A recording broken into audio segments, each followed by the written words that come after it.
পর্যন্ত আমরা সময় পেয়ে গেছি এবং তারপরেও দেখবেন আমি অনেকে বলছেন 2026-এ যাবে, 2026-এ যাওয়ার প্রশ্নই নেই। এই বছরের মধ্যেই সব সমাধান হয়ে যাবে আশা করি, যদি আপনারা সবাই সাথে থাকেন। আর আমরা যেটা করব আশা করি ভুল করব না, কারণ মানুষের কাজে আমি ভুল করি না। আমি খুশি যে আপাতত একটা সময় আমরা পেয়ে গেছি এবং টিচাররাও মাইনে পাবেন যথাসময়ে। এটা তো একটা স্বস্তির, বড় স্বস্তির খবর। এবং একটা স্বস্তি যখন হয় তখন ভবিষ্যতের স্বস্তিও তার উপরে নির্ভর করে। সুতরাং আমি টিচারদের অনুরোধ করব, ভালো করে মন দিয়ে ক্লাস করুন, ভালো করে মন দিয়ে কাজ করুন, চিন্তা করবেন না। আমরা আপনাদের সহসাথী, সমব্যথী এবং সহসাথী। আপনাদের বেদনা হলে আমাদেরও বেদনা লাগে। আজকে আপনাদের সামনে আমরা উপস্থিত হয়েছি, সেটি হলো সুপ্রিম কোর্ট 26,000 যে চাকরি বাতিল করেছিলেন তাদেরকে 31শে ডিসেম্বর পর্যন্ত কাজ করার সুযোগ দিয়েছেন। এটা রাজ্য সরকারের কাছে এবং তাদের কাছে একটা সাময়িক স্বস্তি তো বটেই, কিন্তু এইটি নিয়ে বাজারে নেমে পড়েছে যারা অ্যান্টি গভর্নমেন্ট বা অ্যান্টি এই সমস্ত ভালো চায় না যারা, তাদের একটা গ্রুপ নেমে পড়েছে এই জাতীয় খবর করার জন্য। সেটি কি? সেটা হলো যে এই 26,000 মানুষের যে চাকরি চলে গিয়েছিল তাতে বোধহয় বহু মানুষ খুশি হয়েছিল।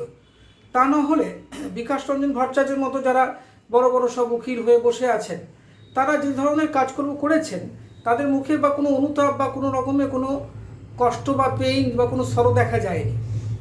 কিন্তু আজকেই যখন 31শে ডিসেম্বর এই বছর অবধি তাদের চাকরিটা কোনো রকমের এক্সটেনশন হয়েছে এবং সরকারকে বিভিন্ন নির্দেশ দিয়েছেন যে তারা কাজ করবেন এবং নতুন নিয়োগ করতে হবে, বাদ বাকি আরও অন্যান্য যা কিছু আছে সব হলফনামা দিয়ে জানাতে হবে, কিন্তু আপাতত 26,000 মানুষের চাকরি যাচ্ছে না। তারা 31শে ডিসেম্বর অবধি তাদের কাজকে কন্টিনিউ করতে পারবেন। এবার প্রশ্ন হচ্ছে যে এইটার ফলে অনেকেই অনেক রকমের কথা বলছে, কিন্তু আমরা প্রথম থেকেই বলেছিলাম যে নিশ্চয়ই মাথার উপরে ভগবান আছেন, তিনি একটা ব্যবস্থা করবেন। কারণ কোর্ট নিজেই স্বীকার করেছেন যে খুব অল্প সংখ্যক মানুষই হয়তো অযোগ্য বলে বিবেচিত হবে, কিন্তু ম্যাক্সিমামই কিন্তু যোগ্য, তারা পড়াশোনা করে মেধা সম্পন্নভাবেই চাকরি পেয়েছিল। তবে আজকে তাদের চাকরি চলে যাওয়াটা নিশ্চয়ই অভিপ্রেত নয়, কিন্তু আজকে তাদের এই চাকরিটা যে বাঁচিয়ে দিলেন সুপ্রিম কোর্ট আপাতত, এর পিছনে কী কারণ থাকতে পারে?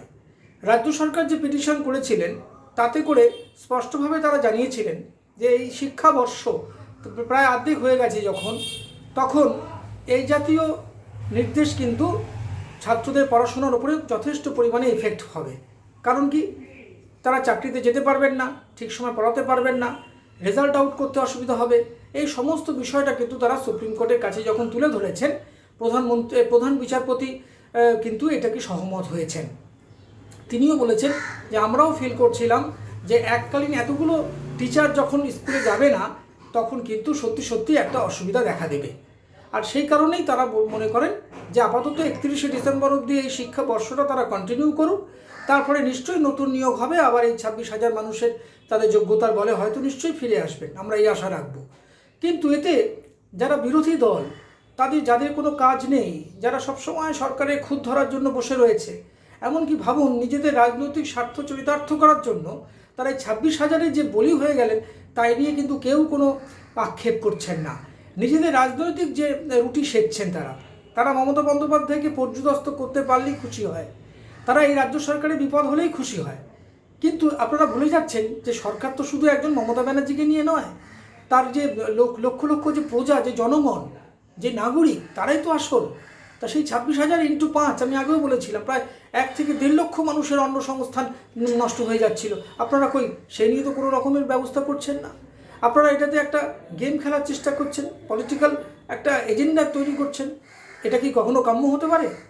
আজকে 26,000 লোকে যখন চাকরি বেঁচে গেল আপাতত 31শে ডিসেম্বর অবধি, আপনারা তাতে সাধুবাদ জানাচ্ছেন না। আপনারা এর পিছনেও খুঁজছেন অন্যান্য, যেমন যাদের ছিদ্রান্বেষী বলে হয়, যারা ছিদ্র খুঁজে বেড়ায়, আপনারা সেরকম ধরনের ছিদ্র খুঁজে বেড়াচ্ছেন। এরকম ধরনের যদি কাজ করেন তবে কী করে মানুষ আপনাদের প্রতি বিশ্বাস রাখবেন? কী করে আপনাদের একটা অল্টারনেটিভ পাওয়ার হিসেবে দেখবেন মানুষ? আপনাদের সমব্যথী হতে দেখা যাচ্ছে না। আপনাদের নেতা মন্ত্রীরা খুশি হচ্ছেন না যে 31শে ডিসেম্বর অবধি সত্যিই তো চাকরিটা বেঁচে গেল, তাদের সংসারগুলো তো ভেসে গেল না আপাতত। অন্তত আমরা আশা রাখবো নিশ্চয়ই কোনো না কোনো রাস্তা আবার বেরোবে, যে 31শে ডিসেম্বর পরও নিশ্চয়ই ন্যায্য পথে তারা আবার চাকরি ফিরে পাবে। এই আশা তো আপনাকে করতে হবে, তার জন্য চেষ্টা করতে হবে। আপনারা কি করছেন? রাজনৈতিক শকুনের মতো কাজ করছেন। আপনারা কোনো বিপদ হলে, কেউ মারা গেলে, কোনো চাকরি হারা হলে আপনারা উল্লাস করছেন। মমতা বন্দ্যোপাধ্যায়কে পর্যুদস্ত করতে পারলে আপনাদের আনন্দ। কিন্তু আপনারা এটা কি ভেবে দেখেছেন যে এটাকে আপনারা মমতা বন্দ্যোপাধ্যায়কে পর্যুদস্ত করলেন, নাকি সে 26,000 × 5 প্রায় 1.5 লক্ষ মানুষকে পর্যুদস্ত করলেন? আজকে কোনো না কোনোভাবে বিকাশ রঞ্জন ভট্টাচার্য কোর্টে চলে যাচ্ছে। এই কোর্টে যেতে যেতে এই এমন একটা অভ্যাস হয়ে দাঁড়িয়েছে যে এরকম একটা পরিস্থিতি তৈরি হয়েছে, তারা যে কোনো ইস্যুতে কোর্টে গিয়ে কাজগুলোকে পণ্ড করে দিতে চাইছেন। তা যাই হোক, যে কোনোভাবেই হোক, এই জাতীয় কাজ আমরা অত্যন্ত সাধুবাদ জানাচ্ছি যে সুপ্রিম কোর্টের রায় অন্তত 31শে ডিসেম্বর অবধি যখন সময় পাওয়া গেল, নিশ্চয়ই কোনো না কোনো পথ বেরোবে, নিশ্চয়ই আবার তাদের মাথা উঁচু করে তারা কাজ করতে পারবেন। আমাদের ভিডিও ভালো লাগলে লাইক ও শেয়ার করুন, কমেন্ট সেকশনে গিয়ে জানান আপনাদের মতামত। আরও ভিডিও পেতে চ্যানেলকে সাবস্ক্রাইব করুন। প্রতি মুহূর্তে খবরের আপডেট পেতে প্রেস করুন বেল আইকন।